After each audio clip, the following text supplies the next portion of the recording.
Good morning, Cullman, and thank you for tuning in to Cullman Today. I'm your host, Dustin Isom, and today is Tuesday, October 8th.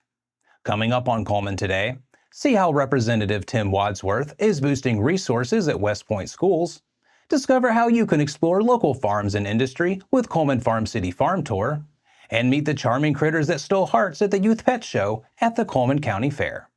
All this plus sports, weather, and more, but for now, let's dive into the top stories happening in Cullman today. Alabama Representative Tim Wadsworth visited West Point Elementary School late last week to unveil the school's new book vending machine, which was purchased with $5,000 he helped secure. The machine aims to promote reading by giving students easy access to books right in their school. During his visit, Representative Wadsworth also presented West Point schools with an $18,000 check. Each of the four schools, West Point Elementary, Intermediate, Middle, and High School, received $4,500 to support their individual needs. Representative Wadsworth's contributions are set to enhance educational resources and support student success throughout the entire West Point community. Meanwhile, tickets are now available for the annual Cullman Farm City Farm Tour. On Wednesday, October 30th, from 8:30 a.m. until 1:30 p.m., join fellow community members for a day of exploration and learning as you visit farms in the western part of the county and get an inside look at a local manufacturing industry. The tour will begin and end at the Cullman County Extension Office. For just $15, attendees will enjoy transportation for the tour and lunch along the way. Space is limited, so be sure to reserve your spot soon. To purchase tickets, stop by the Cullman County Economic Development Office in person. For more information or any questions, call Economic Development at 256-775-4696. And to finish out our top stories, contestants gathered at the Cullman County 4-H Youth Pet Show during the Cullman County Fair, eager to showcase their beloved pets to the community. From a cat dressed as a pirate to a rabbit sporting a hot dog costume, young pet owners provided a delightful spectacle across multiple categories. The competition featured two main divisions, pets other than dogs and dogs, each with several classes. Animals were judged based on various criteria depending on their class, with awards presented to the top three in each based on the judges' scores. The event highlighted the creativity and dedication of Cullman's youth, adding excitement and fun to the county fair. Now that we have the top stories out of the way, we're going to take a quick break before returning with sports.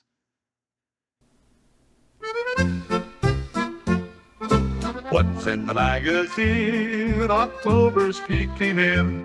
Oktoberfest in Cullman, let the fun begin. Heroes in our town, business all around. Recipes for sharing, joy everywhere found. Colonel Cullman cheers, history in our ears, community so bright, polka through the night. Sports spotlight today, kids come out to play. Fields and courts are buzzing in the autumn sway. Germans came to stay, crafts and brews on display. Cullman's heart is glowing in the polka way. Colonel Cullman cheers, history in our ears, community so bright, polka through the night.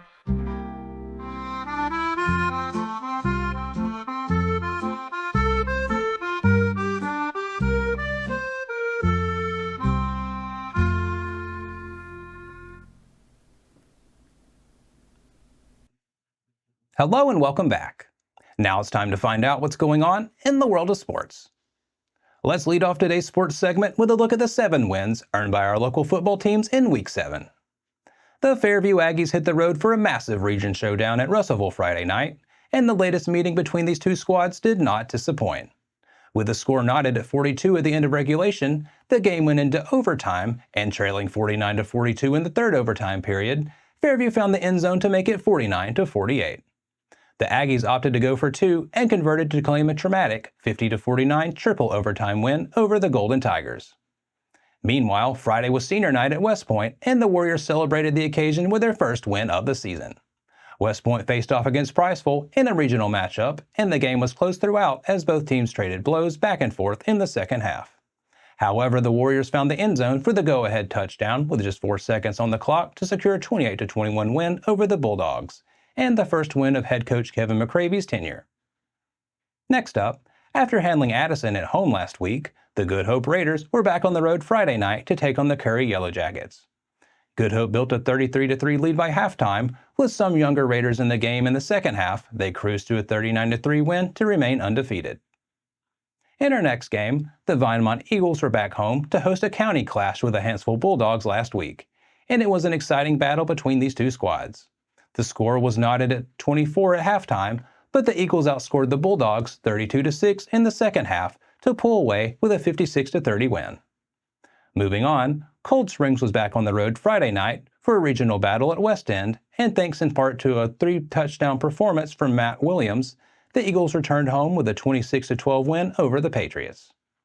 Meanwhile, Addison made the long journey to the northwest corner of the state to take on Waterloo Friday night, and the Bulldogs came away with a 51-6 win to improve to 4-3 on the season. Back in Arley, Meek was celebrating homecoming last week, and the Tigers capped off the week's festivities with a 50-0 win over Shoals Christian. That covers sports for today, but make sure to check with the Cullman Tribune each day for the latest in sports coverage from across the area.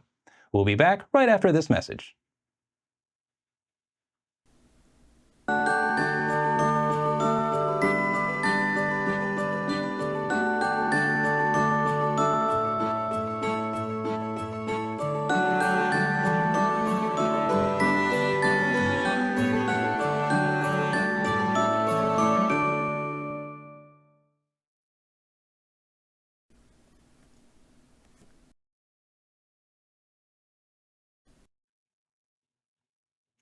Hello and welcome back.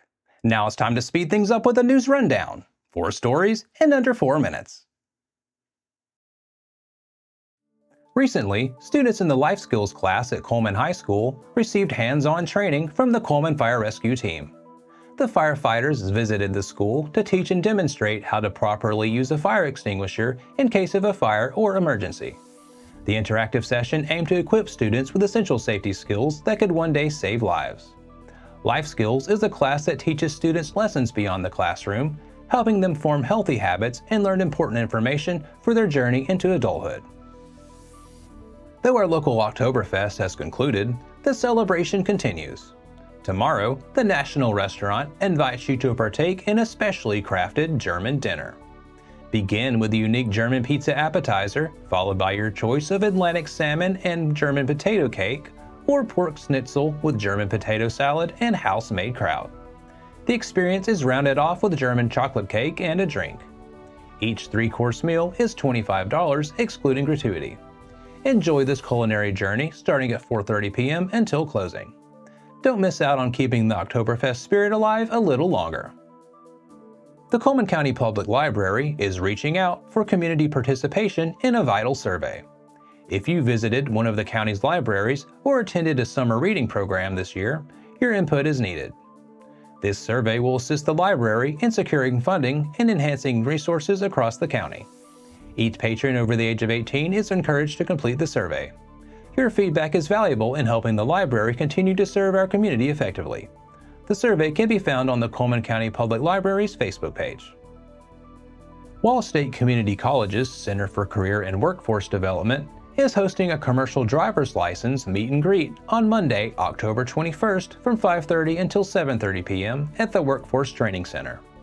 This event is open to veterans, service members, and their families who are interested in pursuing a career in commercial driving through Wallace State's CDL training program. Attendees will have the chance to engage with CDL faculty and staff, learn about the program's curriculum, and network with others exploring the same path. Additionally, participants can apply for a CDL scholarship that covers the full tuition cost of $3,500. Scholarship applicants will be notified of award decisions on November 1st. That's your 4 stories in under 4 minutes. Now for a quick break before we look at the weather ahead and pay our respects with obituaries. I'll be right back after this quick message.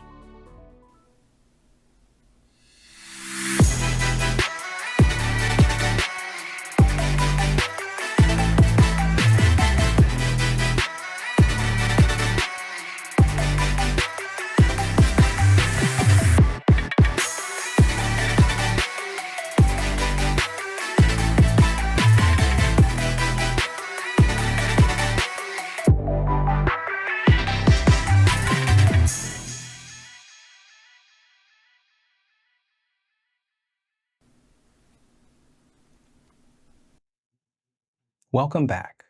Let's take a moment to pause and remember those who have lost their lives this week as we turn to obituaries. Janice Watson Wilbanks. Funeral Mass for Janice Watson Wilbanks, 71 of Cullman, is Tuesday, October 8th at 10 a.m. at Sacred Heart Catholic Church, officiated by Father Patrick Egan, OSB. Rosary will be held Monday night at Sacred Heart at 7:30 p.m. A tournament will be held at Shed Cemetery. David Clark Goodwin. David Clark Goodwin, 56 of Cullman, passed away at his residence on October 4th, surrounded by family. Visitation for Mr. Goodwin will be held at Desperation Church from 11 a.m. until 1 p.m. on Wednesday, October 9th. A celebration of life will follow the visitation beginning at 1 p.m. Michael Frank Boggy. Michael Frank Boggy, 65 of Cullman, passed away on Saturday, October 5th. A rosary will be held Thursday, October 10th at 7 p.m. at Sacred Heart Catholic Church. A graveside service will follow Friday, October 11th at 11 a.m. at Cullman Memory Gardens. Timothy Wade Craft. Timothy Wade Craft, 65, passed away peacefully on September 15th at the Audie L. Murphy Memorial Veterans Hospital in San Antonio, Texas, after losing a battle with cancer. A memorial service is planned at Christ Lutheran Church on October 14th at 6 p.m. Elaine J. Pearsall. Elaine J. Pearsall, 84, passed away on Saturday, October 5th. Graveside service will be held on Thursday, October 10th at 11 a.m. at Bethlehem East Baptist Church. The family will accept friends and family on Wednesday, October 9th from 5:30 until 8 p.m. at Hansville Funeral Home. Charles Rich Craven. Charles Rich Craven, 62 of Cullman, passed away on Saturday, October 5th. A celebration of life funeral service for Mr. Craven will be held Thursday, October 10th at 2 p.m. at Grace Episcopal Church. Mr. Craven will be laid to rest in Grace Episcopal Church Columbarium. Reception will follow at the Cullman Elks Lodge. That finishes up obituaries for today. Our thoughts and prayers go out to their friends and families.